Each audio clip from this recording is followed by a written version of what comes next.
Ils sont au total 16 190 candidats dans la région de Ziguinchor à passer les examens d'entrée en 6e et du certificat de fin d'études élémentaires. Selon le préfet de Ziguinchor qui a fait un tour dans quelques centres de la commune, toutes les dispositions avaient été prises pour un bon déroulement des examens. Nous avons dans le département 54 centres donc répartis dans la commune à raison de 38 dans la commune de Ziguinchor et le reste dans les arrondissements de Niaguis et de Niassia. Nous avons environ 6000 candidats inscrits et donc les épreuves se déroulent correctement. Toutes les dispositions avaient été prises en amont par les autorités académiques. La police et la gendarmerie, comme je l'ai dit tout à l'heure, ont reçu les conseils nécessaires donc, pour assurer la couverture sécuritaire. Nous avons recueilli les informations au niveau des arrondissements et les échos qui nous parviennent sont plutôt rassurants. Pour le moment, alors tout se passe correctement. Dans les centres d'examen visités par les autorités, l'espoir se lisait sur le visage des potaches car le sujet semble être abordable, à en croire certains d'entre eux. Mes épreuves se sont bien passées. Il n'était pas très difficile, mais c'est bon au moins. On a fait compréhension du texte, ressources, compétences. Maintenant, il nous manque que le dessin. Quand on m'avait dit que je vais faire l'examen, je n'avais pas eu peur. J'ai dit à ma mère que je vais l'avoir. Ces candidats ont donc jusqu'à demain pour terminer les épreuves d'entrée en 6e et du certificat de fin d'études élémentaires. 2 blessés graves, c'est le bilan d'un accident survenu ce mardi sur le boulevard des 54 mètres. Le drame s'est produit aux environs de 13 heures quand un véhicule van immatriculé en Guinée-Bissau a tenté de faire demi-tour sur la chaussée. Le choc était inévitable avec un scooter qui venait en sens inverse et à bord duquel avaient pris place 2 hommes âgés d'une trentaine d'années. Conscient de la gravité de son acte, le chauffeur du véhicule a tout simplement pris la fuite. Gravement atteint, les 2 hommes ont été transportés à l'hôpital par les sapeurs-pompiers. Il s'agit là d'un énième accident sur le boulevard des 54 mètres, devenu depuis quelque temps un réel danger public. Alors, il se trouve que dans cette décharge finale, des engagements ont été pris ça et là. Au niveau de la mairie de Ziguinchor, des engagements ont été pris. Au niveau de la commune de Enampor, des engagements ont été pris. Et chacun devrait jouer sa partition. Ça, il faut le reconnaître. Quelque part, il y a un des engagements qui n'a pas été respecté. Et c'est pourquoi la carrière s'est vue fermée pour que les uns et les autres puissent prendre conscience des engagements qui ont été pris et pour que ces engagements soient respectés. Alors, c'est ça qui justifie le fait que nous sommes restés pendant une semaine, 10 jours, j'allais dire même 2 semaines sans transporter les ordures ménagères dans la commune de Ziguinchor. Mais depuis ce matin, la situation s'est décantée, les camions sont en train de transporter. Et là, il faut le dire aussi, il faut qu'on règle définitivement cette question-là. Il y a 2 choses à régler d'abord. La première des choses, c'est qu'il faudrait que les uns et les autres respectent les engagements qu'ils ont pris.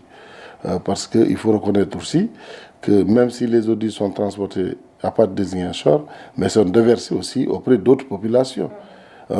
C'est de la même manière, ces populations-là parfois vivent les atrocités de ces ordures ménagères. On ne peut pas sortir des ordures ménagères d'une commune à une autre sans respecter les engagements, sans respecter le minimum de confort pour permettre à ces populations qui accueillent ces ordures-là d'être à l'aise et de ne pas être contaminées par certaines maladies.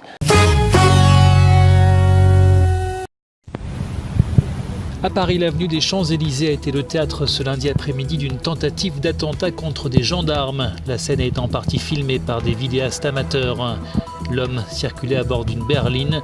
Il a dépassé un fourgon de gendarmerie et a percuté le véhicule de tête. Sa voiture s'est ensuite enflammée. Aucun militaire ni passant n'a été blessé. L'auteur de l'attaque a lui été tué. Il s'agit d'un homme de 32 ans qui était connu des services de renseignement. Dans sa voiture, les enquêteurs ont retrouvé une bonbonne de gaz, une kalachnikov et 2 armes de poing. Le ministre de l'Intérieur a rappelé qu'une fois de plus, les forces de sécurité avaient été visées. Le niveau de la menace en France est extrêmement élevé. Vous savez que mercredi prochain, je présenterai au Conseil des ministres un projet de loi permettant de prolonger l'état d'urgence. Qu'en même temps, nous proposerons une loi qui permettra de sortir de cette urgence tout en maintenant des conditions de sécurité élevées.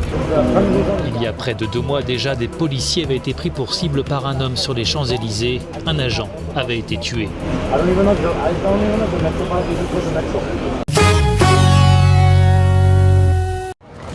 Au lendemain de l'attentat manqué sur les Champs-Élysées, 4 membres de la famille de l'assaillant ont été placés en garde à vue. Les enquêteurs tentent de comprendre quel était le réel projet d'Adnan Zaziri, car des bonbonnes de gaz ainsi que des fusils d'assaut ont été trouvés dans son véhicule.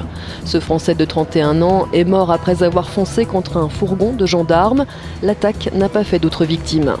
Adnan Zaziri était fiché S pour son islamisme radical et disposait d'une autorisation de port d'armes pour la pratique de tirs sportifs, une incohérence dont personne ne peut se satisfaire, a déclaré ce matin le Premier ministre français. Cette attaque est la 3e visant des forces de l'ordre en moins de 2 mois dans la capitale française, une menace qui fait désormais partie du quotidien des Parisiens. Ça devient une fatalité, après il faut vivre avec ce risque et c'est tout. Voilà. On sait que c'est un risque qui existe, on ne pourra pas faire autrement, donc on vit avec. Cette attaque s'est déroulée 2 jours avant la présentation en Conseil des ministres d'une nouvelle loi antiterroriste. Les attentats en France ont fait 239 morts depuis janvier 2015.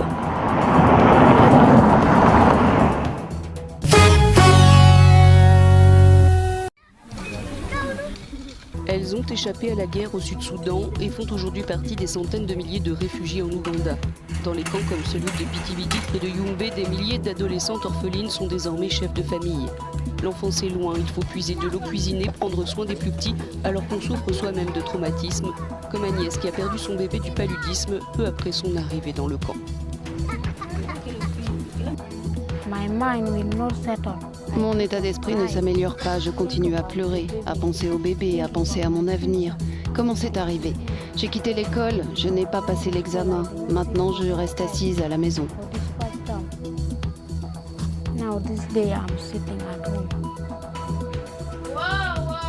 Dans ce camp, pour les aider à surmonter leurs difficultés, des groupes de soutien sont organisés. 18 jeunes filles sont prises en charge par un tuteur. Le but est de créer un réseau durable d'entraide et de leur faire reprendre l'école pour celles qui le veulent et le peuvent. Nous avons découvert que beaucoup d'entre elles abandonnaient l'école et nous aimerions qu'elles y reviennent. Nous voulons que ces filles acquièrent une éducation qui peut les aider à façonner leur avenir. Le Sud-Soudan est la région du monde qui engendre le plus de réfugiés. L'Ouganda en accueille 800 000 et bien malgré l'afflux, ils reçoivent une parcelle de terrain et ce qu'il faut pour se bâtir une maison et y vivre.